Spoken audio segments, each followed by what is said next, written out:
Welcome to Self-Love Actually, a podcast that will provide guidance and support along your self-love journey. I'm your host, Haley Curtis, a self-love life coach who helps people better love themselves by creating a life they dream of living. My purpose in creating this podcast is that it allows you to love yourself a little more, each and every episode.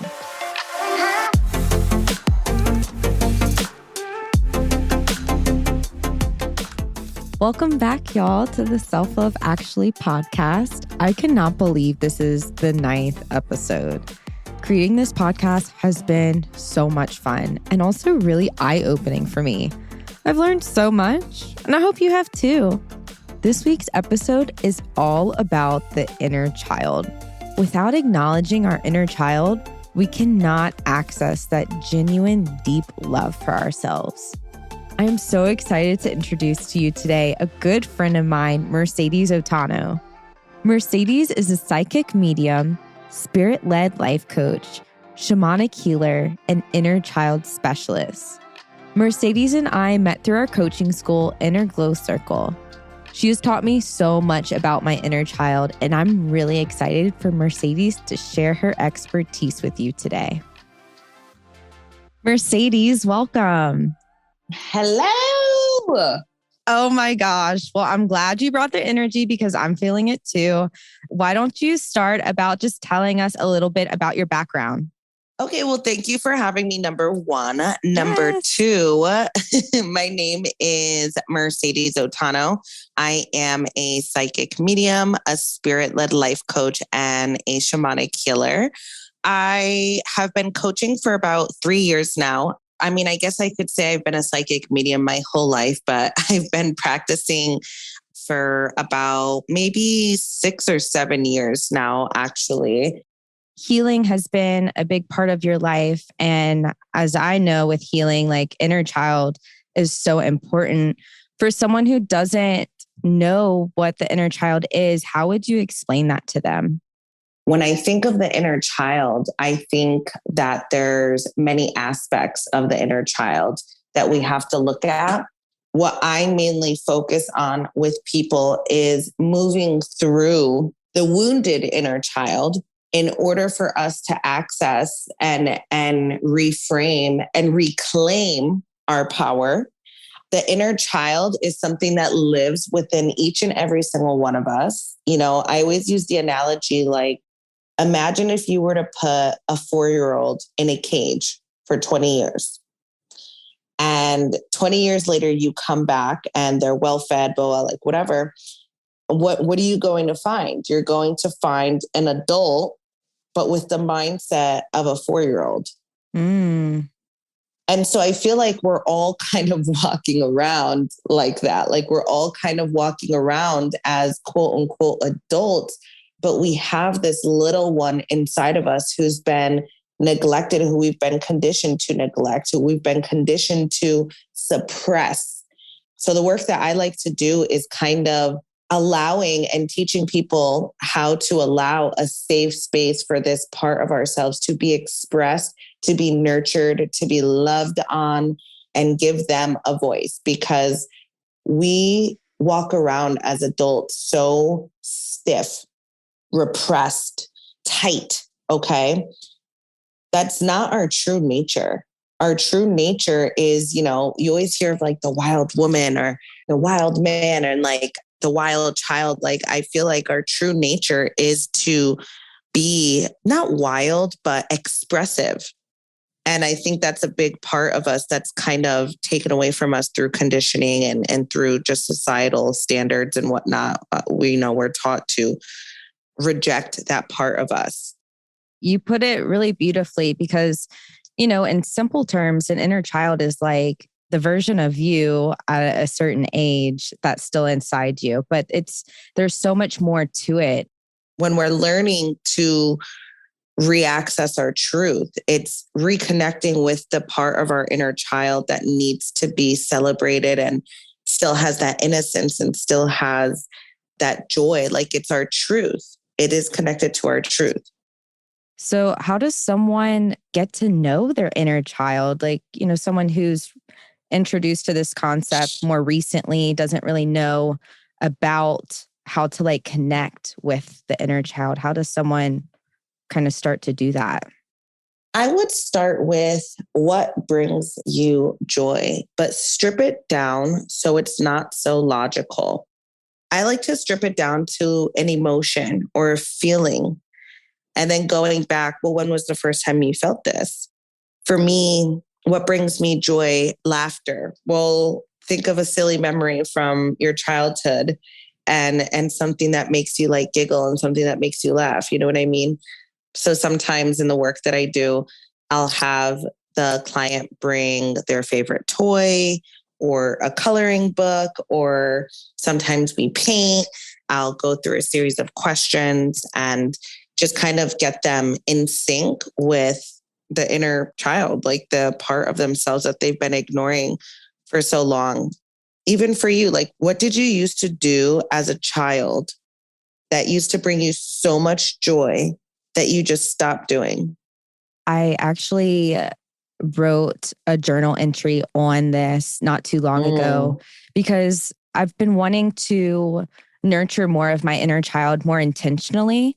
And so I made a list of things that I can do, like activities that I can do for my inner child. And some of the things on the list are so simple, like listening to the birds chirp outside, feeling the grass underneath my feet, laying down in the grass, looking at the clouds, going bike riding, like all these little things that like are so simple. But I used to do that in my childhood because, you know, when you like were hanging out with your friends and you didn't have anything like specific to be doing, you just like, you existed. And those are the things that I did when I was a kid. And I would like to intentionally get back to trying to do some of those things because that's what it's really all about. It's about getting back to that place and how you can nurture your inner child in little ways just every day. I love that you had such a simplified list that if you were to look at your list, the whole energy of it is to just be, to be in the essence of stillness, to be in the essence of the little luxuries of life that we often overlook, the little magical things in life that we often overlook. And what I think happens a lot is when people hear the words inner child work, they immediately jump to the wounded inner child and then they become resistant to it because, you know, a lot of people don't want to look at those shadows. A lot of people don't want to jump into, you know, their trauma. It's really important that we start creating the separation between the two, but also understanding that we do have to work through, you know, the wounds of the inner child in order for us to reaccess our truth and reaccess that part of ourselves before the trauma, before the disempowerment, before the shadow was created. When we're children, when we're babies, all we know is bliss. All we know is laughter. All we know is just, it's the closest in this experience that we can be to the other side, to God, source, the universe. It's so fresh. It's so new. And then it starts being all taken away from us. We are given a name. That's immediate conditioning. Then we're told this is how you have to be in society. Conditioning, conditioning, conditioning. So I like to do this practice with my clients. That's like, remember before all of that. And often what happens is people start remembering right to the day where they're born. Wow. Oh my God, I remember being born and I am the light and I am the truth and I am the love and I am like, I am the I am. It's so beautiful. I love it. It is beautiful and it's really powerful when you think of it like that. It's a simple concept, but to wrap your mind around it, it's really powerful. So now that we know a little bit about the inner child, why is it so important for us to nurture our inner child? If we don't nurture our inner child, we could never be in the space of fully loving all of ourselves.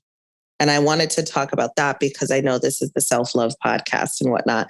So I did want to talk about that because it's so important in our self-love awakening to do this work. It's about loving all of the parts of ourselves and allowing her or him to come forward and help us lead our life. Like my daughter, she just loves me. She's so innocent. She's so free. She's so, if she's happy, she laughs. If she's sad, she cries, and she doesn't give a shit about what anybody thinks, and so we could all learn from that. And on our self-love journey, it's important for us to access this energy because at the end of the day, it's like, I'm not going to hold on to my emotions, how I feel. I'm not going to suppress that for the world anymore. It's for me. And I'm going to create the safe space for my inner child to express how she's feeling, whether it be good, bad, happy, sad, like whatever. It is the foundation of our self-love awakening. I totally agree with you. And I think about my self-love journey and how important the inner child work I've done has been a part of it. And I tap into my inner child all the time, like whether it's feeling joy or searching for joy. And even, with self-criticism, self-doubt, I tap into my inner child and it's like, what do you need right now? And how can I support you? And it's just different because the concept of an inner child, you're working as a team. You feel less alone because there's a different side of you. You are operating your day to day, but there is your inner child that is at your true core. And when you operate together, beautiful things can happen. It really is about just like integrating that part of you into your adult life and having it almost be like second nature to check in with yourself or just nurture their needs as well. The whole concept is just to come into totality.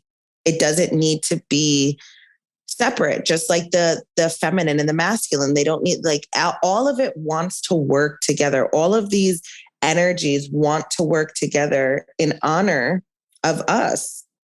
So I know that we touched on why the inner child is like directly related to self-love, but like in a nutshell, why is the inner child so like relevant to self-love? Because the inner child is love. It's your truth. This is why I stopped even doing love readings. We're so conditioned to think that love needs to come from outside of us when we don't even realize that we are love incarnate. When I do the exercise where I bring people back to their truth and back to the part of their inner child who isn't wounded and their true essence, the revelation of, holy crap, I'm love incarnate. When we can reaccess this energy, we can understand that the love that we're seeking, the praise, the validation, the everything that we are seeking, it already lives within us. I don't think you can love yourself without accessing this part, fully love yourself without accessing or connecting with this part of yourself. I totally agree. And it's almost like the inner child brings us back to the beginning where we were just being and existing. And without the inner child work, we're not able to tap into that part of ourselves that is love. In the work that I do, I'm bridging you back to your remembrance, which is, being love incarnate. And the inner child work is such a massive part of that. Moving through the wounds of the inner child is such a massive part of that because you have to move through that, validate her, allow her to be expressed. Okay. Give her almost like a stage, to be expressed. So you can move all that energy out of the way. So you could be like, oh my God, I remember. Oh my God, I remember my truth. Oh my God, I remember my joy. Oh my God, I remember my love. It's accessible to me at any point if I just choose it to be. It doesn't need to come from an outside source. Yeah. And so it's difficult for me to do love readings for people when they're like, does John still love me? I'm like, girl, do you even love you? Do you even know what love is? Like, do you want to go down that rabbit hole? Do you want to realize that, this is an energy that you chose to shut off because of your conditioning at some point, because of your wounds, because we are so taught to keep ourselves small. Mm-hmm. We're so conditioned to make ourselves small, to make our vibration small. And when we get to the space of allowing our joy, our inner child, our light, our love to shine so bright, we realize like we get to share it with everyone and realize that there's no lack. There's no lack. Look at a child. My daughter goes up to everyone at the park, wants to hug them, wants to say hi, wants to share her joy without the feeling of, I need to hold on to this. We're so lucky that we get to live in this frequency and that we get to choose this frequency and this consciousness. It's a matter of intentionally putting in the work to get there, though. But we are lucky that we get to enjoy the benefits of the work. I wish we could reframe the word work because I feel like we're even conditioned to associate work.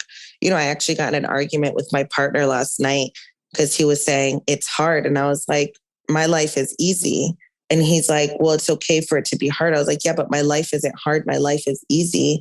And he said, well, we have to work so hard. And I thought to myself, that word feels so disempowering sometimes. Ooh, yeah. Work. Maybe that's my conditioning. We're conditioned to think it has to be hard and that it needs to be difficult for us to reaccess this part of ourselves. And it doesn't. Sometimes it gets to be easy. Sometimes it's intentionally making the choice. I'm going to do this and I'm going to connect with her and I'm going to make the choice to connect with her every single day. Every single day I connect with my inner child on my walks. Where am I choosing to see the magic in the world today? I love that. Looking at the butterflies, looking at the trees just moving in the wind and being like, wow, that's so magical. Breathing in, just like a big breath of air, like looking at the birds, listening to the birds singing, like, all these little things, that's seeing the magic in the world and seeing the world from a child's eyes, like, and looking at it like, wow, it's so magical. I actually went to Harry Potter land recently with my daughter and we got these wands that are like interactive and my inner child was so triggered that this experience couldn't be real. My inner child was so triggered, Haley. I was like, I wish Hogwarts was real. I wish we could really be wizards and witches. And then when I got home, I picked up the remote to my television and I turned on the television and I started laughing because my inner child was like, look at the magic. Ooh. Look what you just did. You just picked something up and turned on it. That's fucking magic. I love it. That's magical. Like you are already living it. So I'm telling this story because it's like, we're already living it. We just have to shift and make the choice to see it. Yes. It's really empowering because it's like, it is up to you. It is in your control. It's the narrative that you're choosing to see. And that narrative can change your life. It's a matter of tapping into the best narrative possible for you. A lot of us choose the narrative of the victim, the survival consciousness and the victim consciousness. And it's our default consciousness for a long time. And remembrance is remembering.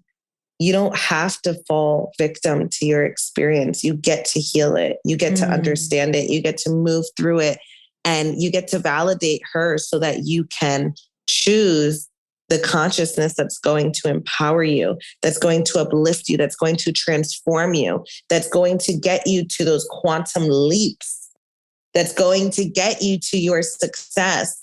And we don't have to feed the trauma. It doesn't invalidate it. It doesn't mean that it didn't happen. But why feed something? I could sit here. Oh my God. I could sit here and talk about, and I did for a long time. Well, I'm a stripper because of, trigger warning, my sexual abuse. I'm doing this and this is, blah, blah. Well, it's like, no, that was me expressing my shadow. And I've been able to move through that and move that energy through my body. But if I'm going to choose to sit here and wallow in that wound, I'm just feeding my wounded inner child who feels like she can't get out of it, who feels like she has to be stuck, who feels like she, needs to be disempowered in order to move through this world or this experience, excuse me. I'll never forget the day I chose to not feed that anymore. I chose to honor my truth. I chose to honor, the little girl inside of me that just wanted to see how magical the world could be. Even in the darkness, like the light will always prevail. You have such a beautiful journey because you've taken your wounds and turned it into your superpower. God, it is a superpower because she is my creative energy. She is my life force energy. She is my sexual energy. She is, and so it's, becomes this unpopular opinion to say like, well, the inner child's like even connected to your sexual energy. But if you think about it, when I connect to my inner child, I feel joy, pleasure. Sexual energy doesn't need to be this like dark thing where it's like, ooh, taboo sexual energy. It's like, all it is pleasure. And I deserve to feel pleasure and I deserve to feel that. And I actually had this experience with a shaman. He was moving me through this exercise where it was getting me into my body and it was activating my sexual energy and my pleasure energy. And I was like in a room with like 200 or 300 people. And I literally said to him, please, because I've seen him do his work before. And I was like, please don't make me like, I've seen women go in a full-blown orgasm in these rooms. And so I literally said to him, I was like, don't you dare. And he's like, it's up to you. However you want to express it, it's going to come out. So I was like, okay. So he's doing his work. I mean, I'm totally receptive to it. And I could feel it. And I could feel the energy moving through me. I could feel the energy surging up through my body. And I started feeling really, really good, Haley. It was, and now I've taught myself how to access this energy, but I started feeling really good. And then he gave me the direction and the invitation to now express it. And when I went to express it, do you know how it came out? How did it come out? Tears of joy and uncontrollable laughter. Wow. And he said, what do you feel? And I said, it feels like my inner child is hugging me from the inside out. And she feels so happy and so lucky to be able to, or for us to feel this pleasure and feel this joy and feel this, like I could literally feel her hugging me from the inside out. And I had the download, oh my God, this is all connected. All of this is connected. And, to someone who doesn't understand all of this and maybe isn't down this like rabbit hole with it, they might hear that and be like, that's sick. But when I hear that, I'm like, no, it's beautiful. It's beautiful. And I love feeling her and I love feeling pleasure. And I love feeling like this just beautiful joy, creative energy flow through me. It's connected to my truth and my truth is connected to my inner child. So that's beautiful. Yeah, it was very strong. Sounds like it. What is your first memory of an act of self-love? Ooh, let me ask my inner child. What is my first memory of an act of self-love, inner child? Do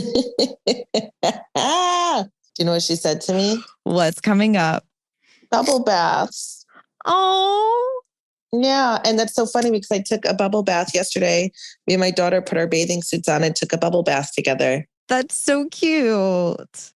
I would think that my first act of self-love is surrender. Surrender to spirit. I'm even thinking, I wanted to say it was when I made the choice to stop stripping, but it was way before then. I remember surrendering to my experience. And there was this point in time, Haley, where I actually had to go to prison. They were just trying to teach me a lesson. I was young, wild, and free, acted out. But I remember just accepting it and knowing that this isn't my forever moment. This is just a moment. And I get to learn from this. And I remember thinking at 16, I get to learn from this. Wow. And so surrendering to the experience is probably one of the biggest acts of self-love we can give ourselves. That's really interesting because you're giving up your sense of control. Yes. I don't need to control this. I just need to allow this, and I get to learn from it. What would you say is your current favorite self-love practice? Tuning into myself, getting into my body through breath work, through self-pleasure, through meditation, through somatic movement, just getting into my body, shaking out any dense energy and recalibrating my frequency by, releasing and forgiving myself for any judgment, misinterpretation, or misidentification, and then reclaiming my truth. Well, Mercedes, I've really enjoyed this conversation that we had. I feel like a lot of people are going to receive a lot from it, especially just people who aren't sure about their inner child. And now that they know it's really a key to finding self-love and loving on yourself real hard, I think that it'll really impact people's lives. So where can people find you? So you can find me on my socials, Mercedes O on Instagram, Mercedes O on TikTok. It's spelled MERSAYDESO. And then Facebook is Mercedes Otano. And if you loved all of this juicy content, you can also book a session with me on my website, solobymercedeso.com. And we could do a one-on-one intensive to get you in tune with your inner child, your self-love, and your pleasure practice. Yes, I love that. And y'all, Mercedes is such a wonderful coach. She has helped me tap into my inner child, and she's just so natural at it. And so I'm grateful to be friends with you because you radiate your knowledge to everyone that you encounter. So definitely go and book a call with her if you're interested in working on your inner child some more. How else can people work with you or exchange energy with you? Of course, I have my one-on-one experience. You can also opt in to join Solo House, which is a 3 to 6 month commitment where you get access not only to me, but to all of my resources. And that's a group coaching program. I also do twice a month on TikTok, free master classes. They're called Soul Squad Sunday. I usually post an event for that, but if you guys want to join those, I also send out emails to my email list. So you guys can subscribe to my email list. And then for the full moon and new moon, I do offer classes for that as well. And those also happen twice a month. Awesome. I will make sure to put all of that information in the show notes, how to follow you, how to subscribe, how to book that call. And I do want to plug your upcoming podcast because don't you have that in the works? Yes. So I have a podcast, Pole to Soul, from doing pole work to soul work. First, you guys are going to get my story. And then just like you're doing, I'm going to be interviewing people who have worked in the sex industry, who are ex-strippers, who have now transitioned into being intuitive healers, who have, and I actually, even my chiropractors, I have her lined up to do a podcast just because she was a stripper before and she came out to me and told me So yeah, that's going to be very exciting to just kind of talk to my sisters and other priestesses and healers who have transitioned out and are now using their sexual energy for the collective healing. I love it. Mercedes, thank you so much for joining us today. It was really a pleasure to have you on this 9th episode. I love it. Thank you for having me. It was so good.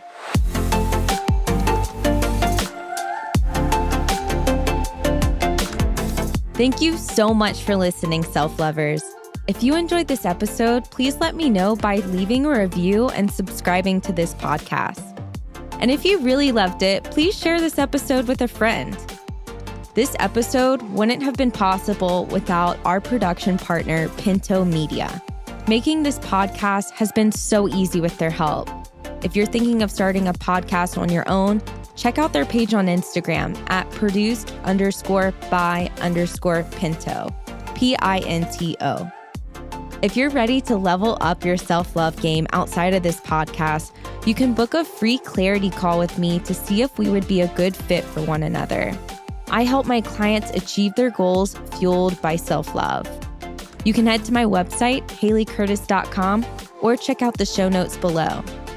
If you have any suggestions or feedback for me about future episodes, please email me at hello@HaleyCurtis.com or DM me on Instagram at @IamHaleyCurtis. I really want to make sure that these episodes best serve you. That is it for today, self-lovers. I will meet you again on our next episode.